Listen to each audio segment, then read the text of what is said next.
नमस्कार। आज हम बात करेंगे मध्य प्रदेश की एक बहुत ही दिलचस्प विधानसभा सीट की, पिछौर। देखिए, ये सिर्फ एक चुनाव का विश्लेषण नहीं है, ये एक केस स्टडी है ये समझने की कि डेटा, जमीनी हकीकत और गवर्नेंस, ये तीनों चीजें मिलकर कैसे राजनीति की दिशा बदल देती हैं। पिछौर में 30 साल से खड़ा एक राजनीतिक किला ढह गया, तो सवाल है क्यों और कैसे। चलिए आंकड़ों की मदद से इस कहानी को परत दर परत समझते हैं। तो पिछोर पड़ता है शिवपुरी जिले में और दशकों से ये कांग्रेस का एक मजबूत गढ़ माना जाता था। लेकिन 2023 के चुनाव में सब कुछ बदल गया। एक बहुत बड़ा बदलाव आया। 30 साल की जो राजनीतिक विरासत थी वो खत्म हो गई। और देखिए, जब कोई इतना पुराना पैटर्न इतनी बुरी तरह टूटता है ना, तो वो हमें एक मौका देता है सिस्टम को ज्यादा गहराई से समझने का। और ये कोई छोटी मोटी हार जीत नहीं थी। मार्जिन था 21,882 वोटों का। सोचिए, 21,882। ये सिर्फ एक नंबर नहीं है, ये अपने आप में एक बहुत बड़ा संदेश है। ये दिखाता है कि जमीन पर हवा का रुख कितनी तेजी से और कितने फैसले के साथ बदला। इस मार्जिन को समझना ही इस पूरे विश्लेषण का, आप कह सकते हैं कि, दिल है। तो आगे हम क्या क्या देखने वाले हैं?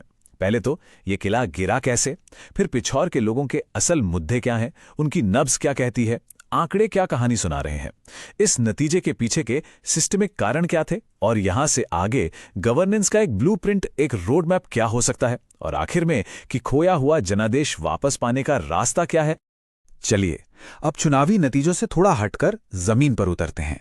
बात करते हैं पिछोर की मिट्टी की, वहां के मौसम की, लोगों की रोजी रोटी की, क्योंकि असली राजनीति की जड़ें तो वहीं होती हैं। किसी भी इलाके को समझना है तो पहले वहां के लोगों की रोजमर्रा के संघर्ष को, उनकी उम्मीदों को समझना बहुत जरूरी है। और ये एक आंकड़ा आपको चौंका देगा। ये हमें हमारे जमीनी सर्वे में मिला। एक गांव ऐसा था जहां 80% घर खाली थे। सोचिए, 80%। क्यों? क्योंकि लोग काम की तलाश में बाहर जा चुके हैं, पलायन कर चुके हैं। बस ये एक लाइन पिछोर की सबसे बड़ी कहानी कह देती है। आर्थिक मौकों की भारी कमी। जब गांव के गांव खाली होने लगें तो समझ जाइए कि सिस्टम में कहीं बहुत गहरी गड़बड़ है। तो लोगों की नाराजगी की जड़ें कहां हैं? मोटा मोटा देखें तो 4 बड़ी समस्याएं हैं। पहली, पानी की जबरदस्त किल्लत। ये खेती को भी मारती है और रोज की जिंदगी को भी। दूसरी, युवाओं में भयंकर बेरोजगारी जो उन्हें घर छोड़ने पर मजबूर कर रही है। तीसरी, खेती का संकट जो कभी खत्म ही नहीं होता। और चौथी, खराब पब्लिक सर्विसेज, मतलब ना अच्छा अस्पताल ना अच्छे स्कूल। ये वो मुद्दे हैं जिनसे लोग रोज जूझते हैं। अब देखिए, ये तो हो गए आर्थिक मुद्दे, लेकिन इनके अलावा सामाजिक समीकरण भी बहुत बहुत अहम है। पिछोर में जातियों के बीच एक गहरा तनाव है, समुदायों में मतभेद हैं, और ये चीज सीधे सीधे पॉलिटिकल लॉयल्टी पर असर डालती हैं। खासतौर पर लोधी और दूसरे ओबीसी समुदायों का यहां एक बड़ा रोल है, और उनके बीच का जो तनाव है वो अक्सर चुनावी नतीजों को तय कर देता है। अच्छा, तो जमीनी हकीकत समझ ली। अब चलते हैं आंकड़ों की दुनिया में, क्योंकि डेटा हमें वो पैटर्न दिखाता है जो शायद ऊपर से देखने पर नजर नहीं आते। तो अब हम करेंगे वोटिंग पैटर्न का एक तरह का फॉरेंसिक एनालिसिस, ये देखने के लिए कि ये जो बदलाव की कहानी है ये आखिर शुरू कब और कैसे हुई। जरा इस टेबल पर नजर डालिए। साल 1998 कांग्रेस का वोट शेयर 55% के पीक पर था, एक तरफा माहौल। लेकिन उसके बाद एक गिरावट का दौर शुरू होता है। 2008 आते आते ये गिरकर 39% पर आ गया। और दूसरी तरफ बीजेपी का वोट शेयर धीरे धीरे ही सही लेकिन लगातार बढ़ता रहा। ये ट्रेंड बिल्कुल साफ है, कांग्रेस का दबदबा कमजोर हो रहा था और बीजेपी अपनी जमीन तैयार कर रही थी। अब आइए सीधे 2018 और 2023 पर। 2018 में मुकाबला एकदम कांटे का था। कांग्रेस को मिले लगभग 47% वोट तो बीजेपी को 45.7%। बहुत नजदीकी मामला। लेकिन 5 साल बाद 2023 में तस्वीर बिल्कुल पलट गई। कांग्रेस का वोट शेयर 43% पर आ गया और बीजेपी का सीधा 52.5% पर पहुंच गया। मतलब एक डिसाइसिव शिफ्ट, एक निर्णायक बदलाव। और जीत का मार्जिन ये कहानी को और भी साफ कर देता है। 2018 में कांग्रेस जीती तो थी, पर सिर्फ 2,675 वोटों से। ये एक तरह की वार्निंग बेल थी। और 2023 में बीजेपी 21,882 वोटों के भारी अंतर से जीती। आप सोचिए, सिर्फ 5 साल में जीत और हार का पूरा गणित ही पलट गया। तो बड़ा सवाल यही है कि आखिर ये बदलाव हुआ क्यों? ये सिर्फ नंबरों का खेल नहीं है, इसके पीछे सिस्टमिक, मतलब व्यवस्था से जुड़े स्ट्रेटेजिक कारण हैं। चलिए 2023 के इन नतीजों की एनाटॉमी को समझते हैं। और हाँ, हमारा फोकस किसी व्यक्ति पर नहीं बल्कि पूरे सिस्टम पर रहेगा। यही हमें यह समझना होगा कि एक जिम्मेदार नागरिक के तौर पर हमारी भी भूमिका है कि हम बिना किसी पूर्वाग्रह के तथ्यों के आधार पर अपनी राय बनाएं, क्योंकि एक स्वस्थ लोकतंत्र इसी से बनता है। तो इस हार के पीछे कई वजहें एक साथ काम कर रही थी। एक तरफ बीजेपी की एक मजबूत राष्ट्रीय लहर थी और उनके बड़े बड़े नेताओं ने यहां जोर शोर से कैंपेन किया। दूसरी तरफ कांग्रेस का बूथ मैनेजमेंट, मतलब इलेक्शन के दिन की तैयारी, वो काफी कमजोर थी। कार्यकर्ता भी डीमोरलाइज थे, उनका मनोबल टूटा हुआ था। फिर एक पुराने जमे हुए कैंडिडेट को बदलकर नया कैंडिडेट लाने से पार्टी के वफादार वर्करों में भी एक बेचैनी थी। और आखिर में विपक्ष का जो नैरेटिव था वो लोकल वादों पर भारी पड़ गया। देखिए, कांग्रेस की जमीन पर पुरानी पकड़ ये उसकी ताकत थी, इसमें कोई शक नहीं। लेकिन कमजोर सांगठनिक ढांचा और फंड की कमी, ये दो बहुत बड़ी कमजोरियां साबित हुईं।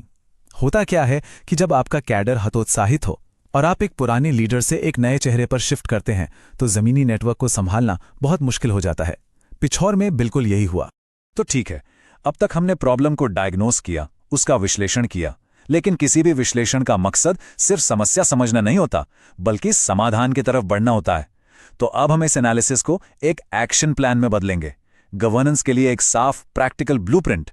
किसी भी स्ट्रैटेजी की शुरुआत होती है स्वॉट एनालिसिस से, यानी स्ट्रेंथ, वीकनेस, अपॉर्चुनिटी और थ्रेट। ताकत क्या है?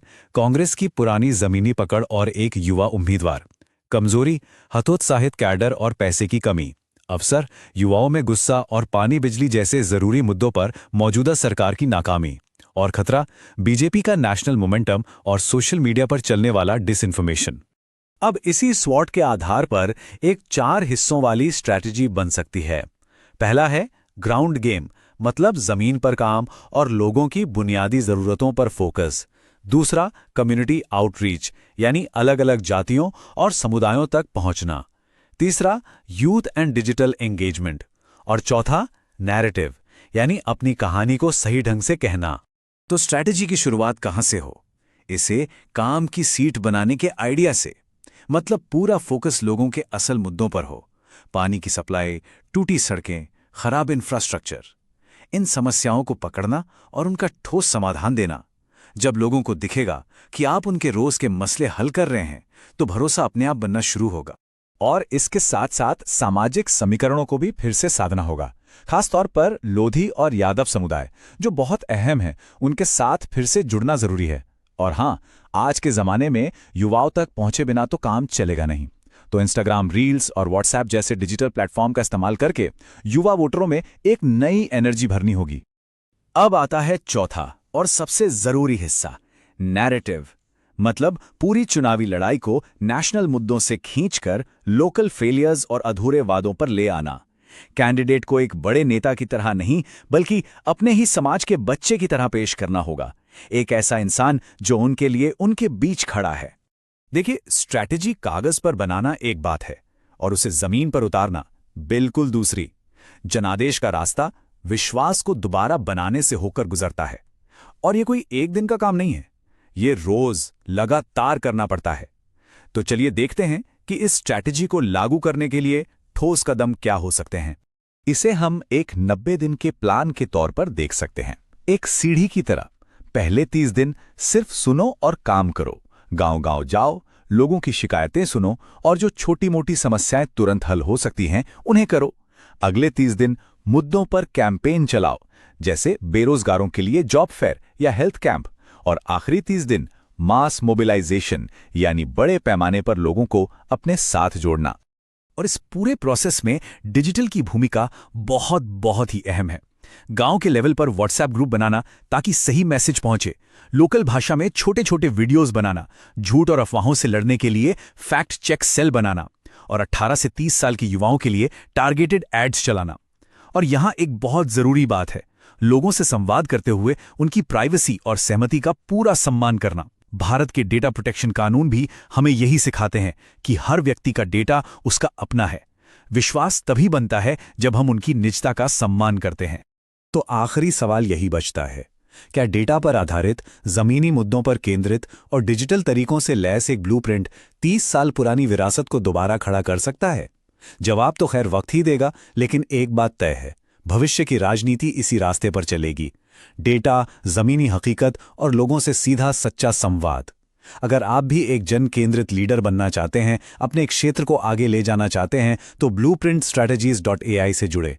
हमें mgr@blueprintstrategies.ai पर लिखें या 08040241062 पर कॉल करें। हमारा मकसद है पर्पस बियॉन्ड पॉलिटिक्स।